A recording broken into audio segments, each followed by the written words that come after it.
চলো তোমার সাথে আজকে একটা গল্প শেয়ার করা যাক। তো আজকে আমি যাচ্ছি মুভি দেখতে। এই হচ্ছে আজকে আমার পার্টনার মুভি দেখা।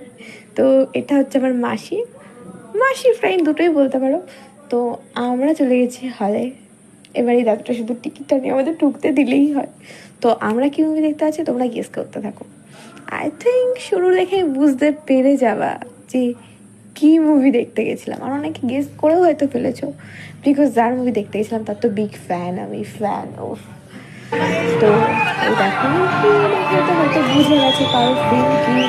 তো যে যে বুঝতে পেরেছে যে কমেন্টে জানিয়ে যায়, আর যে যে বুঝতে পারবে সে আরেকটু দেখলে বুঝতে পারবে কি মুভিটা কি। তো ঠিক আছে নিচ্ছি।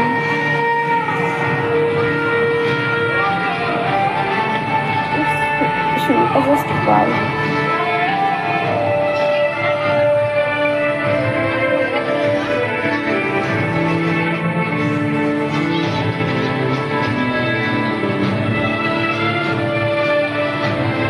কিন্তু আমি মুভি দেখতে গেছিলে খাবো না, আমি তো পুরো মুভিতে প্রায় খেয়ে গেছি।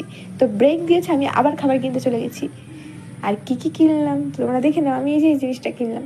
তো এবার আমি ঢুকে পড়ি হলে, কারণ মুভির ব্রেকটাও শেষ হয়ে গেছে। তো আমি মুভি দেখতে একটু খাই। কিন্তু আমি একটা কথা ভাবছি, আমি মনে একমাত্র কোনো ব্যক্তি যে মুভি দেখতে যে কান্নাকাটি করেনি। কিন্তু লাস্টের সিনটা একটু দুঃখজনক ছিল যে দেব মারা গেছে লাস্টে। আর এই আংটি দিয়ে শেষমেশ এটা হার্টব্রেকিং ছিল। আর ঠিক আছে, সব কিছু মানিয়ে নিতে হবে। হ্যাঁ, এটাও হার্টব্রেকিং ছিল লাস্টের সিনটা তোমরা দেখো। তো টাটা, একটু খারাপ লেগেছে।